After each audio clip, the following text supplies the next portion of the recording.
My self मुस्कान और आज हम लोग स्टार्ट करेंगे सेमेस्टर बूस्टर सीरीज, मतलब उसके आगे का पार्ट 2, क्योंकि पार्ट 1 जो है वो ऑलरेडी आ चुका है और आप लोगों ने होप अगर आपने उसको नहीं देखा है तो आप लोग उसको डिस्क्रिप्शन वाले लिंक से देख लीजिएगा, ठीक है। और हमारी एप्लीकेशन आप गूगल प्लेटफॉर्म से प्ले स्टोर से डाउनलोड कर सकते हैं एलियो एप्लीकेशन, एलियो अपडेट एप्लीकेशन। एलियो अपडेट एप्लीकेशन क्यों आप लोगों को जो है डाउनलोड करनी चाहिए, क्योंकि हम लोग पूरी तैयारी करा रहे हैं सेमेस्टर एग्जाम मैराथन, तो बच्चों अभी भी टाइम है, आप ले सकते हो। एंड हमारा जो मैराथन है वो आने वाला है और बीकॉम सेमेस्टर 6 में 500 plus MCQ revision plus YQ last 5 years के मिलेंगे, ठीक है। आपको इसके साथ मिलेगा interactive live classes in high quality notes with unlimited doubt clearings, तो आप लोग इसको डाउनलोड कर लीजिए। चलिए सेमेस्टर बूस्टर का बात कर रहे थे, तो जो ये वाला क्वेश्चन है ना, स्टार्ट करते हैं। इसमें लिखा हुआ है 3% का अतिरिक्त अधिभार दे है, ठीक है। ध्यान दो इसमें स्टूडेंट्स, 3% का अतिरिक्त अधिभार, ठीक है। देखो पहला तो कि 3% जो है वो आपका जाता है, कितना क्या जाता है जो है वो आपका जाता है हेल्थ पे, ठीक है, नहीं एजुकेशन पे जाता है, उसके ऊपर 1% जाता है हेल्थ पे, ठीक है। तो इसका ये अधिभार प्लस आयकर प्लस अधिभार होगा, ठीक है। ऑप्शन बी राइट है, ठीक है। अब निम्नलिखित को कृषि आय के रूप में नहीं माना जाता है। किस चीज को कृषि आय के रूप में नहीं माना जाता है? वो उसको जैसे कि कुक्कुट पालन होने वाली आय, मधुमक्खी पालन होने वाली आय, या खड़ी फसल की खरीद या उपयुक्त सभी। देखो ये सारी चीजें जो है कृषि के रूप में नहीं मानी जाती हैं, ये सारी की सारी चीजें कृषि रूप में नहीं मानी जाती हैं, ठीक है। तो ऑप्शन डी इज राइट। अब शैक्षिक उपकरण निम्नलिखित मामले में लगाया जाता है। शैक्षिक उपकरण निम्नलिखित मामले में लगाया जाता है, किस चीज में लगाया जाता है? ये लगाया जाता है आपका माय डियर स्टूडेंट्स, जो हेल्थ एडुकेशन सेस है ना, HSC, वो आपका कहाँ पे लगता है? व्यक्ति में भी लगता है, HUF में भी लगता है, कंपनी में भी लगता है, सभी करदाता पे लगता है, ठीक है। तो इसका आंसर जो होगा डी राइट होगा, क्योंकि सारे के सारे टैक्स पेयर इसको पेमेंट करते हैं, ठीक है। जैसे कि आपने जो भी इनकम, जैसे जो भी जोड़ी, ठीक है, जितनी भी जोड़ी उसमें क्या HEC लग जाता है, HEC, और ये कितना लगता है? ये आपका 4% लगता है, ठीक है। इसको याद रखना, 4% लगता है। ये क्या होता है? आयकर प्लस अधिभार, ठीक है। कुछ चीजों को प्रमोट करने के लिए ये टैक्स लिया जाता है और ये उसी इंडस्ट्री को चला जाता है, ठीक है। जैसे हेल्थ इंडस्ट्री हो गई, ठीक है, एजुकेशन हब हो गए, ये वहां पे चला जाता है प्रमोशन के काम के लिए।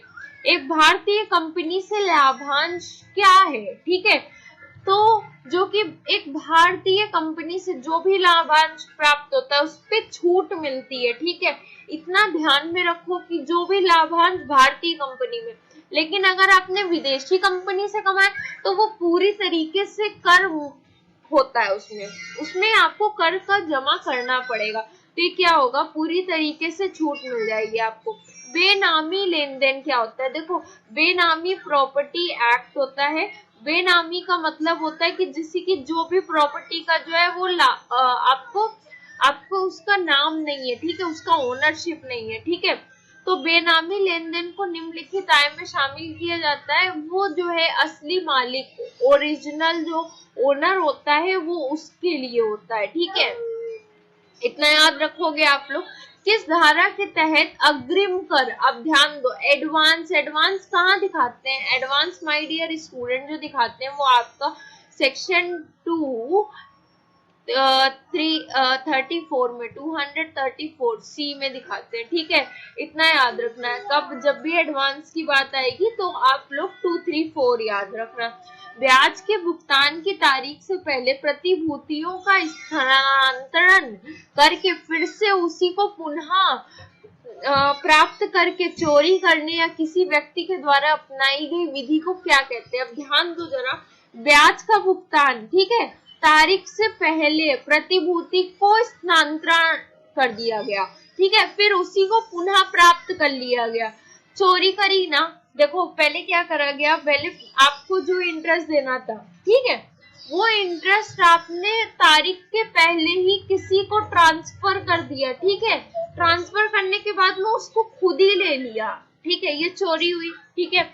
लेकिन ये हुआ क्या, ये आपका जो हुआ ना, बॉन्ड की धुलाई हो गई कि आपने जो बॉन्ड था ना वो विड्रॉन कर लिया, ठीक है। अब पैन का पूरा नाम क्या है भैया? परमानेंट अकाउंट नंबर, ठीक है, परमानेंट अकाउंट नंबर, उसको क्या बोलेंगे? उसको बोलेंगे स्थायी खाता संख्या, ठीक है। एक नाबालिग बच्चे की आय निम्न तक कितनी छूट है? तो एक नाबालिग बच्चे का जो है 1500 रुपए तक छूट मिलती है, ठीक है। बच्चे की आय की निम्न छूट कितनी है वो अभी ऐसा कहाँ पे बताया गया है माय डियर स्टूडेंट? ऐसा सेक्शन 74 में बताया गया है, ठीक है। ये पूरा कॉन्सेप्ट मैं पहले ही बता चुकी हूँ आप लोगों को, जो आपकी रेगुलर क्लास है, ठीक है। तो यहाँ पे जिससे फास्ट ट्रैक रिवीजन कर रहे हैं, मिनी मैराथन चल रही है, तो हम लोग इसको क्या करेंगे, बस इतना याद रखेंगे कि जो निम्न छूट होती है वो 1500 की है, ठीक है। गैर अटकले हानि, ठीक है, गैर अटकले हानि का क्या मतलब है कि जैसे कि जो भी हानि हो गई जिसको आप मतलब कि ट्रांसफर नहीं कर सकते, किसी से सेट ऑफ नहीं कर सकते, वो आगे बढ़ाया जा सकता है। कितने साल तक बढ़ाया जा सकता है? तो वो 10 साल तक बढ़ाया जा सकता है, ठीक है। निम्नलिखित में से किसे कृषि आय के रूप में माना जाता है? अब किसे कृषि आय के रूप में नहीं माना जाता है? देखो पहली बात, एक जो भूमि होती है जहाँ पे जैसे बीज डाला गया, खेती करी गई, वो तो चीजें ठीक है, लेकिन जैसे कि जिन चीजों से आप इसको बेच करके आय कमाओगे वो चीजें कृषि में नहीं मानी जाती माय डियर स्टूडेंट। वो किस में मानी जाती है? वो बिजनेस इनकम हो जाती है, ठीक है। तो कैसे? जैसे कि ये पालन करना है, पशुपालन करना है, मधुमक्खी है, ठीक है, खड़ी फसल की खरीद है, ये सारी चीजें क्या है ना, ये सारी चीजें कृषि में नहीं मानी जाती हैं, ठीक है। फिर यदि कॉफी उगाई जाती है और ठीक हो जाती है तो कृषि आय पर कर दे होता है, ठीक है। कितना दे होता है? देखो वो होता है 65 और 35%, ठीक है। कॉफी उगाई जाती है 75-25, ठीक है, ध्यान दो, जो कॉफी उगाई जाती है वो 75% और कृषि गैर कृषि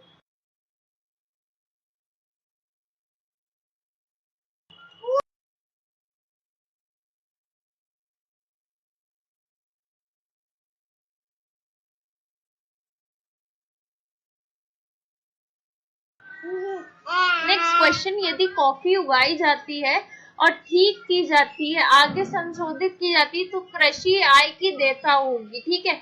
देखो मैंने बताया था कॉफी जैसे कि उगाई गई, ठीक है, तो वो 60% हो जाता है, ठीक है, 60% हो गया। अब ये ध्यान दो, जैसे कि उसको मतलब कि वो क्या करा गया, उसको यहाँ पे इसकी खेती करी गई तो 60% हो गया, ठीक है, ध्यान दो।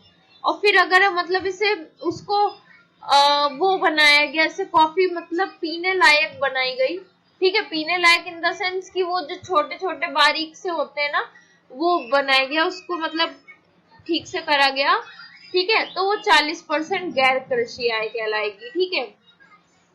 मतलब उसको जो है मतलब जो एक तो हो गया उसकी खेती करना और एक बार उसको पैकेजिंग करना और वो जो उस लेवल में लाना कि इससे उसकी कॉफी बन जाए, ठीक है। यदि कृषि भूमि का उपयोग चाय बागान के लिए किया जाता है तब तो भाई जो चाय वाला याद रखो, जो कॉफी वाला है 40-60 वाला याद रखो, जो चाय वाला है उसका कितना याद रखना है आपको? 60 और 40 याद रखना है, ठीक है। कृषि भूमि के किराए माध्यम से क्या किया जाता है? तो कृषि भूमि किराए के माध्यम से आय का क्या किया जाता है? वो कृषि आय कहलाती है। ठीक है, क्यों? क्योंकि कृषि का मतलब उसमें करा जा रहा है ना, उसका कृषि का करा जा रहा है। फिर उसके बाद में जैसे जो हिंदू बिल के अनुसार एक संयुक्त हिंदू परिवार निम्न शामिल हो सकता है। क्या चीज शामिल हो सकती है? देखो, जैसे पूर्वज जैसे कि बिजनेस करते आ रहे हैं, ये चीज शामिल हो जाएगी। मृत व्यक्ति का विवाहिता पुत्रियां, ये भी शामिल हो जाएगा। परिवार के सदस्य की विधवाएं, ये भी। तो ये सारी चीजें किसमें? एचयूएफ में कंसीडर कर ली जाती है। ठीक है, एचयूएफ में कंसीडर कर ली जाती है। एचयूएफ क्या होता है? जैसे कि एक बिजनेस था, वो क्या कर रहा था? दूध का बिजनेस कर रहा था, और उसकी फैमिली भी दूध का बिजनेस पूरा का पूरा, उसकी पूरी फैमिली इन्वॉल्व है। वो सारी चीजें किसमें आएंगी? एचयूएफ में आती है। ठीक है, परिवार का कौन सा सदस्य संपत्ति के विभाजन की मांग कर सकता है? परिवार का कौन सा सदस्य संपत्ति का विभाजन कर सकता है? सभी सहकारी संपत्तियां। ठीक है, सारी कॉर्पोरेशंस कर सकते हैं। ठीक है, क्या परिवार का कौन सा सदस्य संपत्ति का विभाजन कर सकता है? तो वो सभी कर सकते हैं।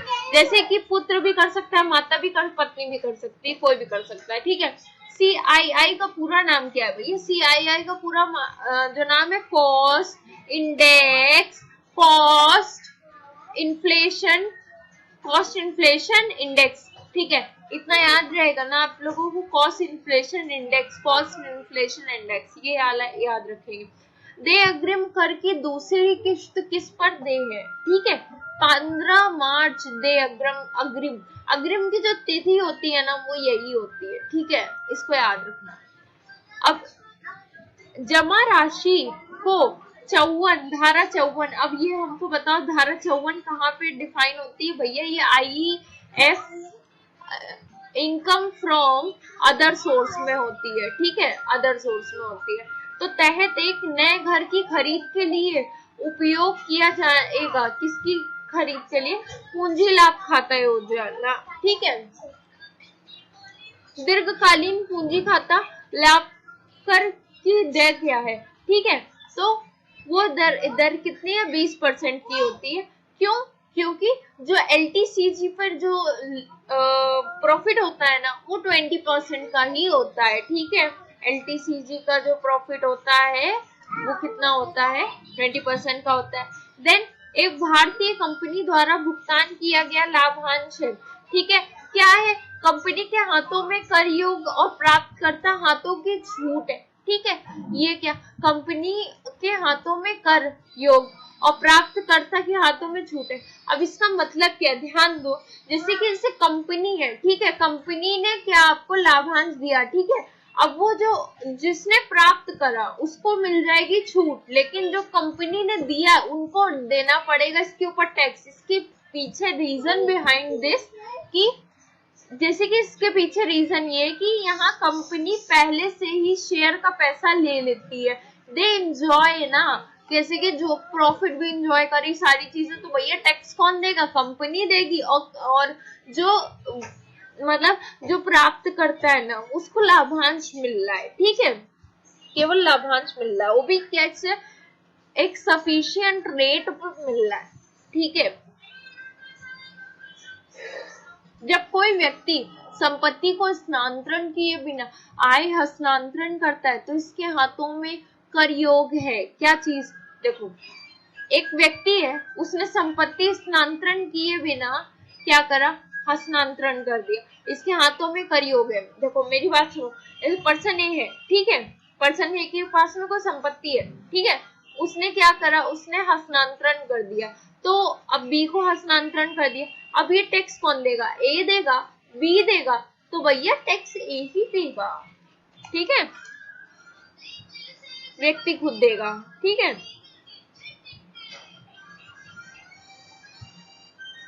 भारत में उगाए गए और निर्मित लेटेक्स की बिक्री होने वाली आय का प्रतिशत क्या है? उगाए गए निर्मित लेटेक्स की बिक्री। ठीक है, कोई भी चीज बिक्री हो रही है तो उसमें सीधे आंखें बंद करके 65 लगा देने का। वर्तमान आयकर अधिनियम किस रूप में जाना चाहता है? वो तो मुझे बताने की जरूरत ही नहीं है, ऑल आर अवेयर। प्रत्येक वर्ष अप्रैल के पहले दिन से शुरू होने 12 महीने की अवधि किस रूप में मानी जाती है? अप्रैल से शुरू हुआ 12 महीने की अवधि, वो कौन सी मानी जाएगी भैया? वो वित्तीय वर्ष मानी जाती है। वर्ष के पहले दिन और 12 महीने की अवधि, इन्होंने वित्तीय वर्ष बताई, ठीक है, वित्तीय वर्ष मानी जाती है, ठीक है। आय की परिभाषा क्या है भाई? आय की परिभाषा समावेशी है। क्यों? क्योंकि भैया 5 हेड दिए रहते हैं, कौन कौन सी जरा गिना दीजिए। ठीक है, गिना देते हैं। देखो, सैलरी और आपका एचपी, कैपिटल गेन, फिर उसके बाद में पीजीबीपी, ठीक है, फिर आईएफओएस, ठीक है। अब कभी ना भूलना, समावेशी होती है, ठीक है।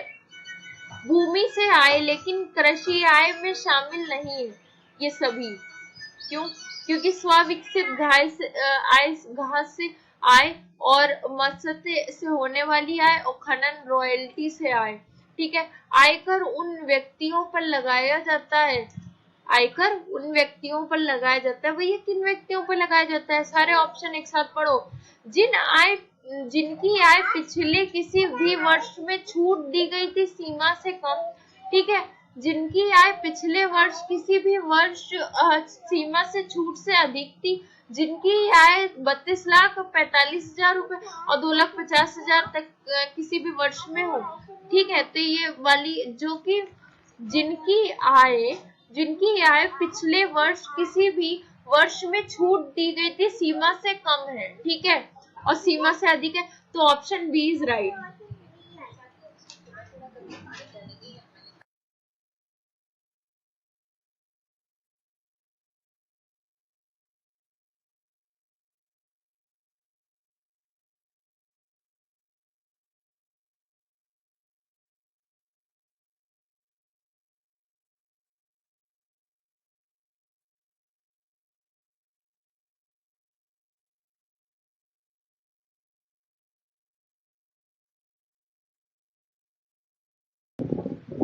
ओके, तो नेक्स्ट क्वेश्चन है, जैसे इसमें लिखा हुआ है शब्द पिछले वर्ष का अर्थ है, ठीक है। शब्द पिछले वर्ष का अर्थ क्या होता है? देखो माय डियर स्टूडेंट, जो प्रीवियस ईयर होता है ना, उसको हम क्या बोलते हैं? उसको हम फाइनेंशियल ईयर बोलते हैं, ठीक है, फाइनेंशियल ईयर बोलते हैं। तो आंसर क्या हो जाएगा? फाइनेंशियल ईयर हो जाएगा। आयकर की गणना इस प्रकार की जाती है, देखो आयकर की गणना किस प्रकार की जाती है? भैया आयकर की गणना आय पर करी जाती है, ठीक है। इतना सिंपल सा क्वेश्चन आता है, ठीक है। कुछ क्वेश्चन ऐसे होते हैं, जैसे कि मान लो ऐसे कि अगर 30% मतलब इजी क्वेश्चन आता है, ठीक है, फिर उसके बाद में आपका 20% हार्ड क्वेश्चन आता है और 50% जो होता है ना वो मीडियम क्वेश्चन आता है, ठीक है। तो तैयारी इसी तरीके से करनी है हमको, ठीक है। मूल्यांकन वर्ष की अवधि क्या होती है? अब देखो मूल्यांकन वर्ष की जो अवधि होती है वो सेम होती है, ठीक है। 1 अप्रैल से स्टार्ट होता है, 31 मार्च पे खत्म हो जाता है। कोई भी मतलब वरी करने की जरूरत नहीं है, ठीक है।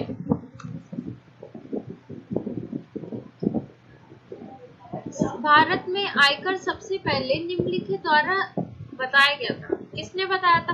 भैया सर जेम्स विलियम्स ने बताया था। क्या कहाँ पे लिखा है? ऐसा बुक में लिखा है? कहाँ कैसे लिखा है मैडम? पढ़ा दीजिए थोड़ा, तो चलिए पढ़ लीजिए थोड़ा सा। यहाँ पे लिखा हुआ है कि एक लाइन लिखी हुई है, ये देखो, सर्वप्रथम आयकर 1860 में सर जेम्स विलियम्स द्वारा 1897 की जो क्रांति हुई थी संग्राम के कारण हानियों से पूर्ति के लिए लगाया गया था, ठीक है।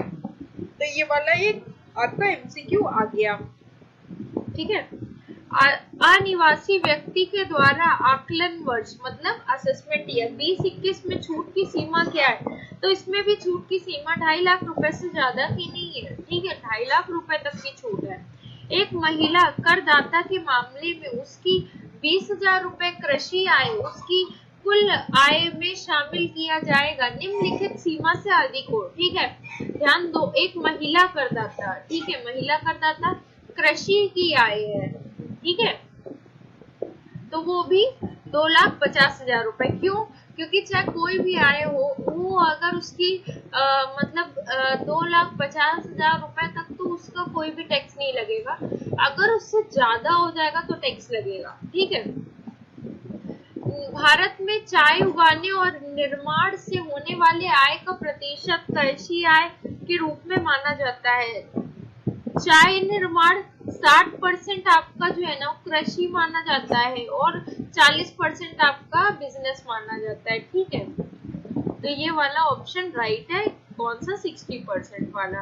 ठीक है, ये चीज यहाँ पे इतना ध्यान रखना कि सिर्फ कृषि आय लिखा है कि व्यापारिक आय लिखा है या फिर दोनों में से क्या चीज लिखी है, ये चीज आपको मायने रखेगी। ठीक है, कर आय की गणना में कृषि की कुल आय शामिल किया जाता है 5,000 से जो कि अधिक हो और कुल आय की सीमा से अधिक हो, जो भी हो। ठीक है, जैसे कि 5,000 रुपए ये हो गया, इससे ज्यादा हो या फिर जो कुल आय छूट है वो उस सीमा से जो भी ज्यादा होगा, मतलब जो भी हाइयर होगा उसी को कंसीडर करा जाता है। ठीक है, अगर आपके पास में कोई डाउट इस क्वेश्चन से रिलेटेड है ना, तो आप उसका रेगुलर क्लास में देख लेना एक बारी, तो वो सेक्शन 10 में कवर हो जाएगा, जो चीजें मैंने वहां पे बता दी है। ठीक है,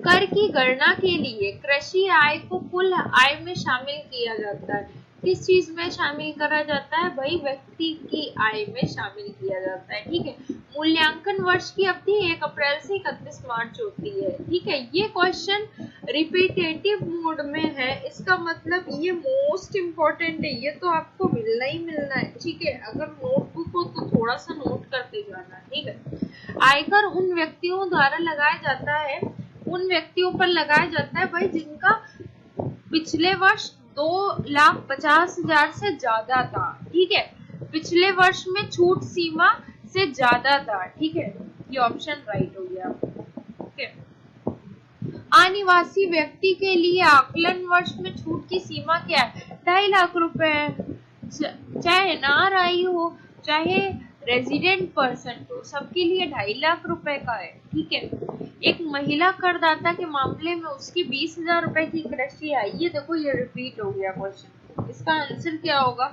2,50,000 रुपए। ठीक है, भारत में चाय उगाने और निर्माण से होने वाली आय का प्रतिशत कृषि के रूप में माना जाता है।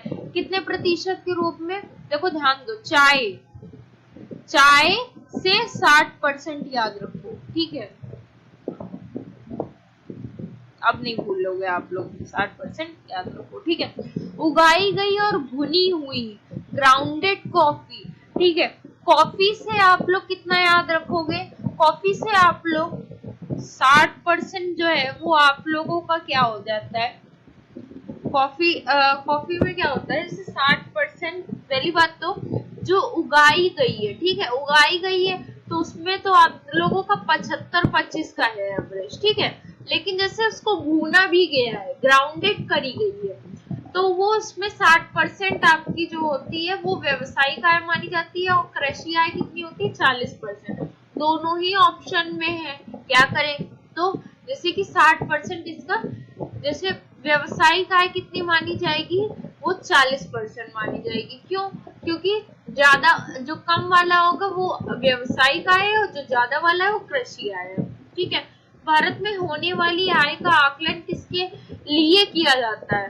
तो भारत में निवासी की स्थिति पर करा जाता है कि अगर 182 दिन तक रुका है तो भारत का निवासी है। ठीक है, उसमें भी 2 कंडीशन होती हैं, ordinary resident, not ordinary resident, NOR। ठीक है, निवास के आधार पर करदाता को कितनी श्रेणियों में विभाजित करी जाती है? अच्छा मेरी बात सुनो, देखो जैसे कि मैंने बताया निवास के आधार पे 2 भागों में बांटा गया इसको। कैसे? ऑर्डिनरी रेजिडेंट, ठीक है, साधारण जो निवासी, फिर नॉट ऑर्डिनरी रेजिडेंट होगा। ठीक है, फिर या तो वो एनआरआई होगा, ठीक है, या तो वो एकदम पक्का वाला विदेशी होगा, ठीक है। तो इसका ऑप्शन राइट कितना हो गया, 3 हो गया। एक व्यक्ति के आमतौर पे निवासी कहा जाता है जब व्यक्ति संतोषजनक होता है, ठीक है। तो इसका जो राइट ऑप्शन है ना वो है आपका बुनियादी और दोनों शर्तें मानी जाती हैं, क्योंकि बुनियादी और अतिरिक्त दोनों शर्तें मानी जाती हैं, ठीक है। उनके निवासी के आधार पर करदाता की कक्षाएं क्या क्या है। देखो मैंने बोला कि करदाता के क्लासेस कितने हैं, ऑर्डिनरी है, नॉट ऑर्डिनरी है और एनआरआई है, 3 हो गए ना। तो यहाँ पे गिनो, या तो वो निवासी होगा या आमतौर पर निवासी होगा या फिर अनिवासी होगा, ठीक है। 3 कंडीशन आ गई, ठीक है। ये क्वेश्चन भी रिपीटेटिव मोड में है, मतलब इम्पोर्टेंट है, ओके। एक व्यक्ति को अनिवासी कहा जाता है जब वह होता है। अब एक व्यक्ति को अनिवासी कब कहा जाता है, जब वो बुनियादी शर्तों को, किसी भी शर्त को पूरा नहीं करता, ठीक है ना। 750 दिन वाली शर्त पूरी कर रहा है और ना वो 182 दिन वाली शर्त पूरी कर रहा है, ठीक है। एक व्यक्ति जो भारत के निवासी बनना चाहता है उसे कम से कम कितना रहना चाहिए, उसको 182 दिन तो रहना ही चाहिए पिछले वाले फाइनेंशियल ईयर में। अब जैसे कि ये वाले क्वेश्चन का मुझे आंसर बताओ, क्यों, क्योंकि ये क्वेश्चन रिपीट हुआ है, ठीक है। You can read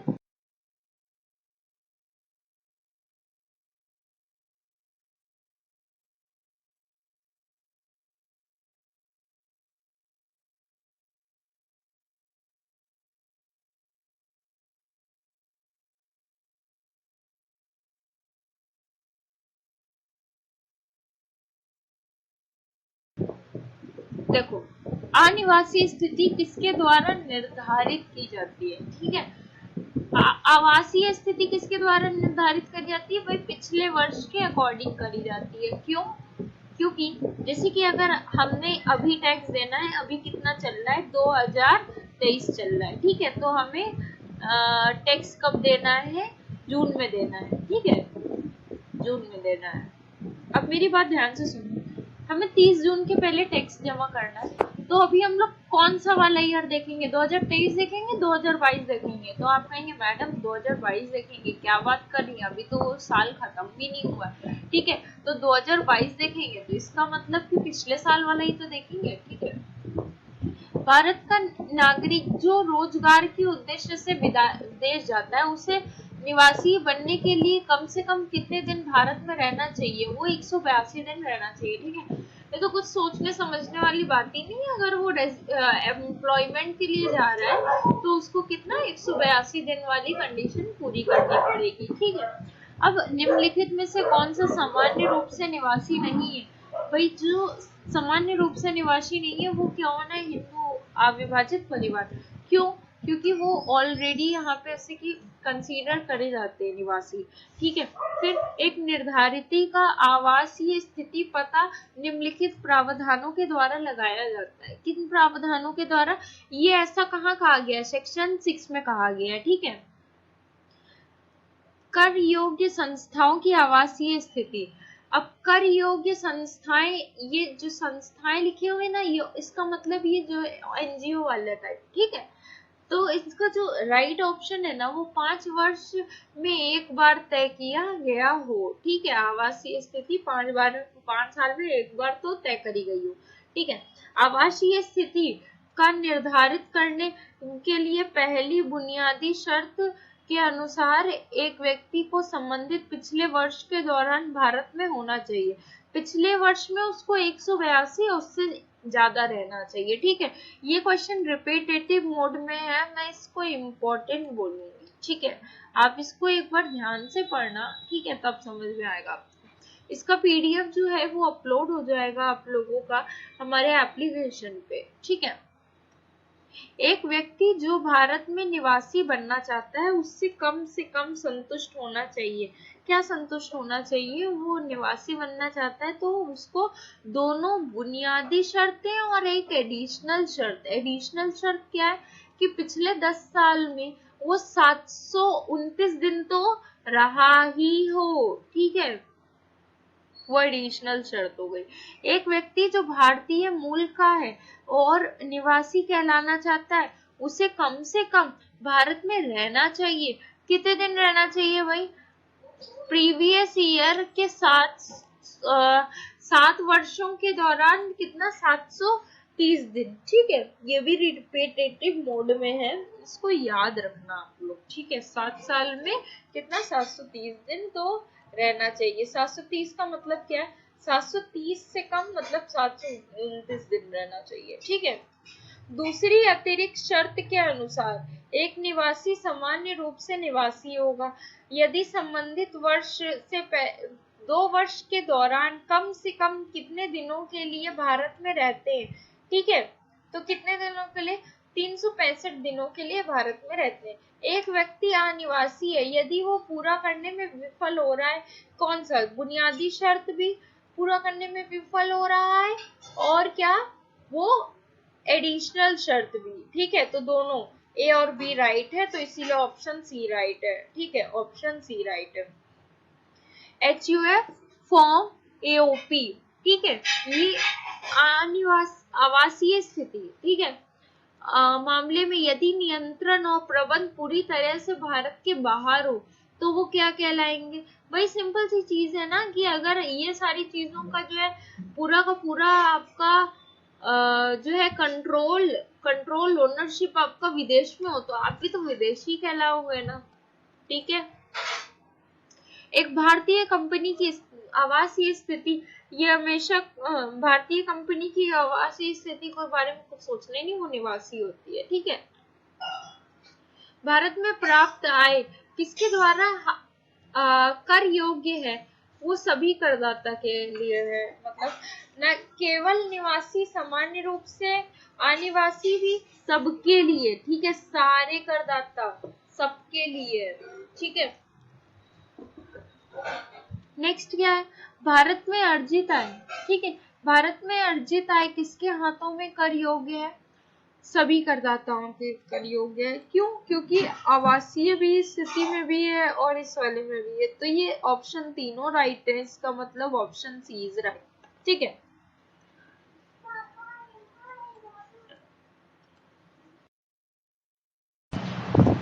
welcome back to LU updates. आज हम लोग पढ़ेंगे जो ये एमसीक्यू है इसके बारे में पढ़ेंगे। ठीक है, और मैं इसके पहले कुछ एमसीक्यूज करा भी चुकी हूँ, इसके आगे पहुँचते हैं। तो लास्ट टाइम मैंने जो आपके एमसीक्यू कराए थे वो समथिंग 10 तक कराए थे।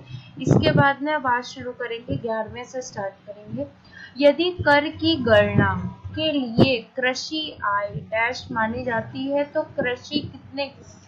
कृषि कर की गणना के लिए आय, देखो सबसे पहली बात तो कि जो कृषि होता है उसके ऊपर टैक्स नहीं लगता है, और अगर उसमें होता है तो पार्शली उसमें बिजनेस इनकम होती है और फिर पार्शली टैक्स लगता है। ठीक है, तो 5000 से अधिक और कुल आय से छूट अधिक है। ठीक है, इसमें ऑप्शन राइट ए है।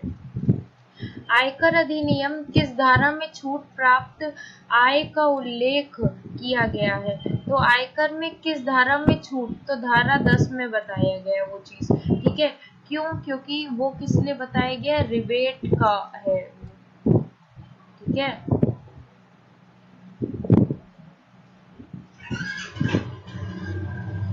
ठीक है, कर मुक्त अर्थ क्या होता है? कुल आय में शामिल नहीं है कृषि आय और आयकर के तहत योग्य सीमा नहीं है। तीनों ही ऑप्शन राइट है, इसलिए ऑप्शन डी आंसर है। ठीक है, आय के निम्न प्रकार शामिल है, कानूनी गैर कानूनी दोनों। आय सब में शामिल होता है। ठीक है, चाहे वो गैर कानूनी हो चाहे वो नहीं हो। जैसे कि मैंने अगर कहा कि आप चोरी करके लाए, ठीक है, अब ये चोरी करना तो गैर कानूनी हुआ ना, गैर कानूनी हुआ। अब ये चीज गैर कानूनी है तो इसके ऊपर टैक्स लग रहा है, लेकिन हाँ इसके ऊपर टैक्स लग रहा है। अब जैसे मैंने बोला क्रिप्टो करेंसी जो है उसमें 30% का टैक्स लग रहा है। अब क्रिप्टो करेंसी के ऊपर 30% का टैक्स लग रहा है, ठीक है, 30% का टैक्स लग रहा है, तो आपको क्या लगता है इसके बारे में? ठीक है, क्रिप्टो करेंसी पे अगर 30% का टैक्स लग रहा है तो यहाँ क्रिप्टो करेंसी तो इलीगल है इंडिया में, उसके पे 30% टैक्स लग रहा है, टैक्स तो लीगल है, तो दोनों चीजों पे लग रहा है। एक घरेलू कंपनी का क्या मतलब है? देखो सिंपल सा, एक वो कंपनी जिसका जो ब्रांचेस है वो विदेशी कंपनी में, लेकिन उसका जो हेडक्वार्टर है वो भारत के अंदर है, तो वो कौन सी कंपनी होगी? घरेलू कंपनी होगी, ठीक है, तो इसको बोलेंगे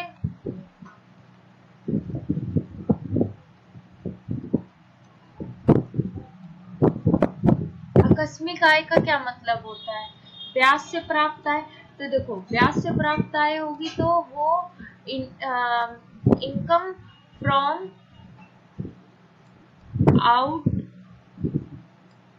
फ्रॉम आउट सोर्स हो जाएगी, ठीक है, अदर सोर्स हो जाएगी। लाभांश इनकम वो किस में आएगी? कैपिटल गेन मानी जाएगी।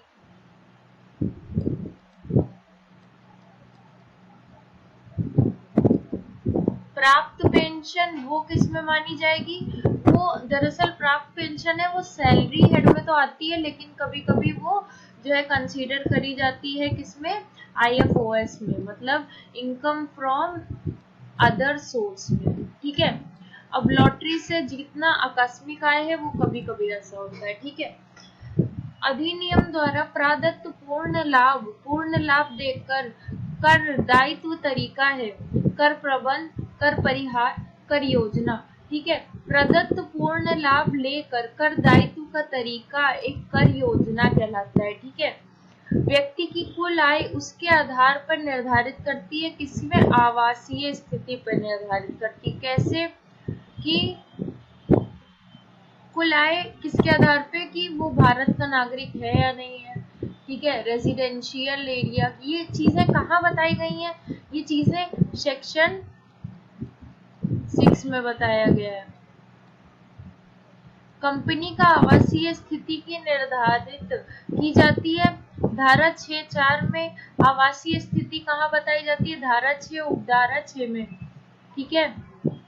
भारत का आय का अर्थ क्या है? आय हुई भारत में अर्जित माना गया, आय प्राप्त हुई भारत में प्राप्त हुई है, तो ये दोनों ही ऑप्शन राइट है। पिछले वर्ष के दौरान भारत में प्राप्त आय के मामले कर योग्य, तो आतंक विरोधी ये आय के मामले में कर योग्य है। RNOR, ठीक, ये भी है। NR नॉन रेजिडेंशियल, सारे ही केसेस जो है वो कर में आते हैं।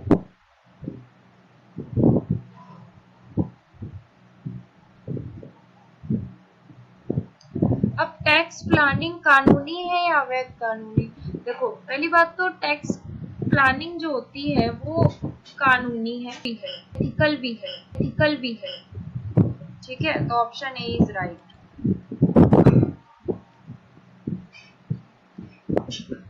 कर नियोजन निम्नलिखित कर देनदारियों में कमी आती है। एक कंपनी एक निर्धारित, ठीक है, देनदारी में कमी आती है तो वो कर निम्नलिखित में की कर देनदारी में कमी आती है, वो डिटर्मिनेशन होता है, ठीक है। टैक्स HUF नहीं होगा, ठीक है, कंपनी भी नहीं होगा, व्यक्ति भी नहीं होगा, तो बचा क्या? एक निर्धारित। कानून तोड़े बिना कर से बचने की कला, कर परिहार। जब कोई व्यक्ति झूठा दावा करके अपनी कुल आय कम करता है तो ये एक प्रक्रिया है कर की चोरी। कैसे? व्यक्ति झूठा दावा कर रहा है, मतलब कहीं ना कहीं वो फ्रॉड कर रहा है और अपनी कुल आय को कम बता रहा है, ठीक है। ऐसा करेगा तो क्या हो जाएगा? वो टैक्स एविएशन वाला किस्सा हो जाएगा, टैक्स की चोरी हो जाएगी, ठीक है। व्यक्ति को आय प्राप्त हो सकती भारत में, भारत के बाहर, भारत के बाहर, भारत में और कहीं नहीं। तो ऑप्शन सी इज राइट। ये तो ऐसे इजी क्वेश्चंस होते हैं, इसमें तो आप लोग फटाफट लगा ही लोगे। ठीक है, कृषि आय है। कृषि जो होती है, पहली बात तो उसमें छूट होती है। ठीक है, तो ऑप्शन बी इज राइट। कुछ क्वेश्चंस ऐसे होंगे जिसमें आपको पहले से ही पता लग जाएगा।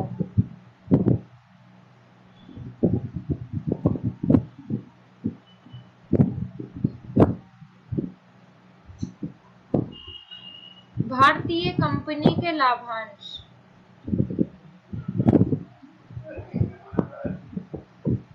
क्वेश्चन नंबर 27,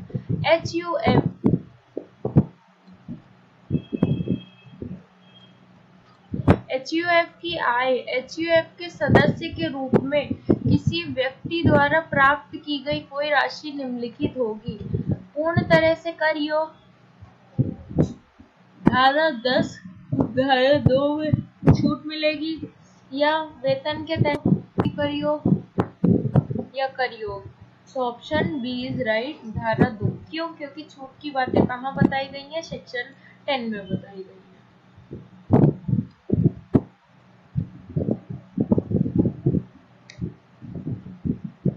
साझेदारी फर्म द्वारा लाभ का हिस्सा पूरी तरह से कर योग्य है, धारा 10(2)(a) में के तहत, वेतन के तहत, या 2.5 लाख के ऊपर। ठीक है, तो ये ऑप्शन 2 इज राइट।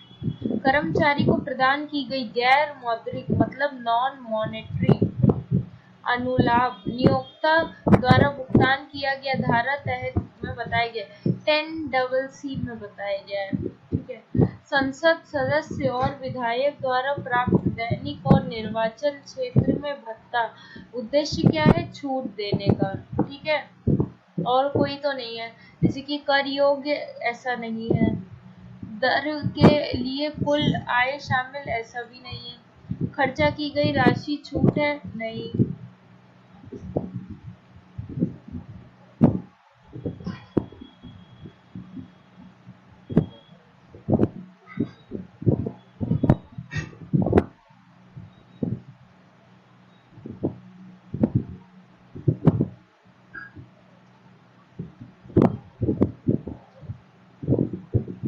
अब नेक्स्ट क्वेश्चन करते हैं।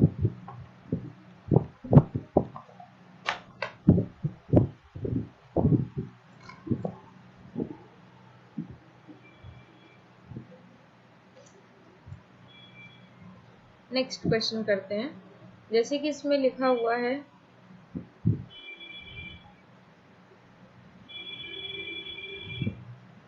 कि सैन्य कर्मचारियों की कानूनी उत्तरदायित्व पेंशन को परिचालन कर्तव्य के दौरान मृत्यु हो गई, धारा 10(18) के अनुसार, धारा 10(19). अच्छा देखो, ये जो चीज है ना, ये वाला जो क्वेश्चन है, ये तो आप लोगों को जब बुक में पढ़ाया था मैंने, तो मैंने आपको बताया था धारा 10 में छूट दी जाती है, उसी वाले चैप्टर का क्वेश्चन है। ठीक है, उसी से आंसर करना है।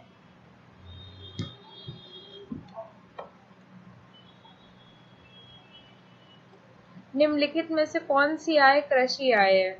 कृषि भूमि से प्राप्त किराया, डेयरी फार्म से आय ये नहीं है। ठीक है, पोल्ट्री फार्म से आय। ठीक है, कृषि में लगी एक कंपनी में लाभांश, तो ये सारी नहीं है। कृषि से प्राप्त क्या? कि एक जमीन है, वहां पे कुछ बीज डाले गए, उससे जो प्राप्त आय हो रही है वही कंसीडर करी जाती है एग्रीकल्चरल एरिया में। ठीक है,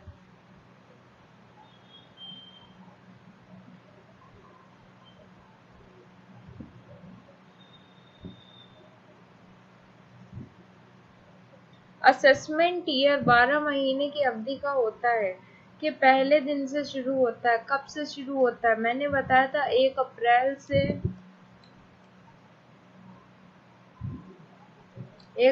से 31 मार्च तक। तो ये शुरू कब हुआ? 1 अप्रैल से।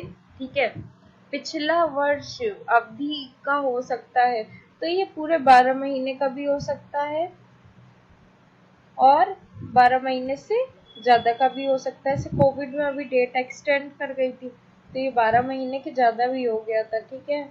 भारत में पहली बार आयकर कब बना? 1860 में बना, क्योंकि तब ब्रिटिश रूल था हमारे यहाँ और हम लोग उसी की सुन रहे थे। ठीक है। आयकर एक प्रत्यक्ष कर है। ठीक है।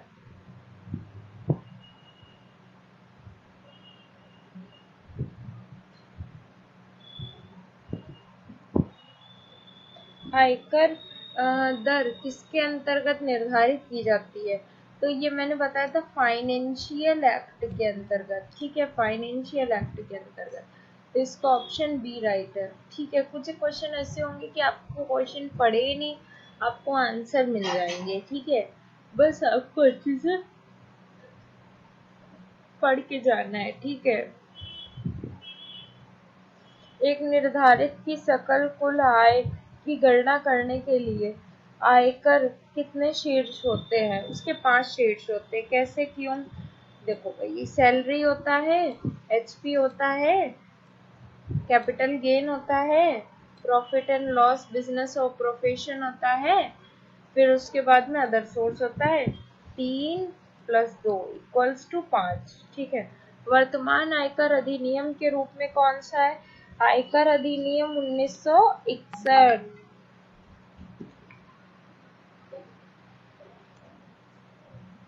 पिछले प्रत्येक वर्ष में अप्रैल के प्रथम दिन से प्रारंभ 12 महीने की अवधि को क्या कहेंगे? मूल्यांकन वर्ष बोलेंगे भाई।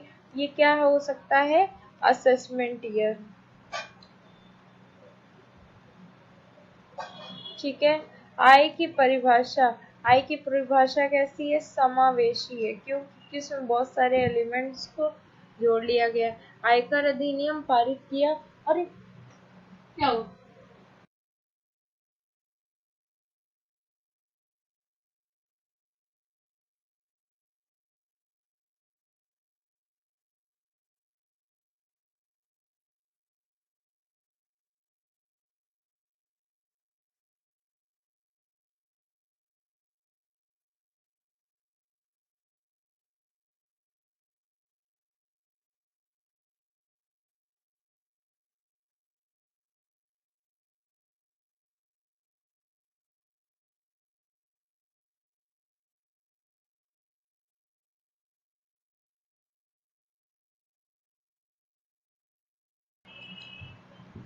ठीक है। फिर आयकर अधिनियम पारित किया गया था कब? 1961 में पारित किया गया था। लेकिन लागू कब हुआ था? 1962 में लागू हुआ था। ठीक है।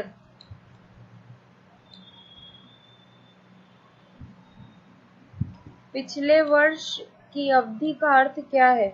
वो बेटा वित्तीय वर्ष कहलाता है। निर्धारित वर्ष से पहले वित्तीय वर्ष कहलाता है। ठीक है। Option D is right. आयकर की गणना की जाती है। आयकर की गणना किससे करी जाती है? अचल संपत्ति से? नहीं। राजधानी से? नहीं। व्यापार लाभ से? बिल्कुल भी नहीं। किससे करी जाती है? आय से करी जाती है। आयकर को छोड़ के सभी प्रकार की आय को वसूला जाता है। कि आयकर किस चीज को छोड़ता है? औद्योगिक आय को कंसीडर करेंगे, पूंजीगत लाभ को कंसीडर करेंगे, घरेलू संपत्तियों को भी कंसीडर करते हैं। तो क्या चीज छोड़ते हैं? कृषि आय को छोड़ते हैं। ठीक है। आयकर अधिनियम कब लागू हुआ? 1 अप्रैल 1961 को लागू हुआ। ठीक है। पहला आयकर अधिनियम किस वर्ष में पेश किया गया था? 1860 में पेश किया गया था। ठीक है। आयकर क्या है? आयकर बेटा एक प्रत्यक्ष कर है, जो कि गवर्न किसके द्वारा करा जाता है? सीबीडीटी के द्वारा करा जाता है। ठीक है। आयकर अधिनियम वर्ष में पारित किया गया था? 1961 पारित किया गया था। ठीक है। संघ सूची में कौन सी प्रविष्टि संसद को आय कर लगाने की शक्ति देती है? कहाँ पे? शेड्यूल 1 के सब शेड्यूल 7 में। ठीक है।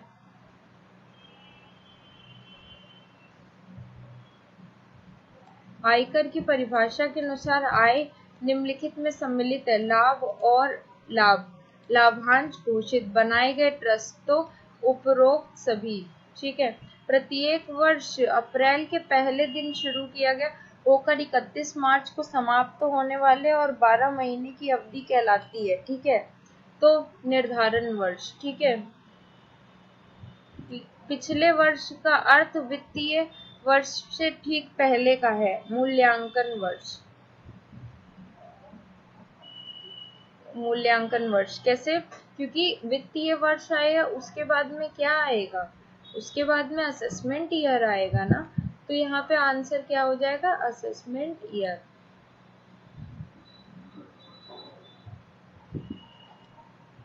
धारा 2 उपधारा 7 के मूल्यांकन का क्या अर्थ होता है? देखो, ये सारे ही ऑप्शन राइट है। ठीक है, आप लोग इसको पढ़ना और फिर उसके बाद में सेल्फ सॉल्व करना। ठीक है, एक व्यक्ति शामिल है व्यक्तिगत और एचयूएफ में, फर्म एंड कंपनी में, ये भी व्यक्ति कहलाते हैं, एओपी बीओआई में। तो ये सारे के सारे राइट है। ठीक है, पंजीकृत व्यक्ति में शामिल कौन है? पंजीकृत भी शामिल है, व्यक्ति में शामिल है पंजीकृत और अपंजीकृत दोनों, तो ऑप्शन सी इज राइट। ठीक है, फिर उसके बाद में व्यक्तियों के संघ में शामिल है। ठीक है, व्यक्ति, खुद व्यक्ति, कंपनी और उसके अलावा कोई भी व्यक्ति। ठीक है, तो कोई भी व्यक्ति। व्यक्तियों के समूह में होते हैं केवल व्यक्ति, कंपनी, तो व्यक्तियों के समूह में केवल व्यक्ति होते हैं। ठीक है, क्योंकि कंपनी क्या है? आर्टिफिशियल है। ठीक है, इसके अलावा कोई भी व्यक्ति, एक के अलावा कोई भी व्यक्ति, तो ये ऑप्शन राइट नहीं होगा। ठीक है, किसी प्रकार का व्यक्ति, ये भी ऑप्शन राइट नहीं होगा। ठीक है, व्यक्ति की परिभाषा निम्नलिखित में से सम्मिलित नहीं है। किसमें? माइनर में, क्योंकि माइनर एक पर्सन तो है, लेकिन वो कौन है? 18 साल से कम का है, इसीलिए वो कंसीडर नहीं किया जा रहा। ठीक है, मकान का किराया भत्ता एक निश्चित सीमा तक ही छूट दी गई है। ठीक है, उस सीमा क्या है, ये आपको कैसे पता चलेगा? सेक्शन 24 में पता चल जाएगा। ठीक है, सेक्शन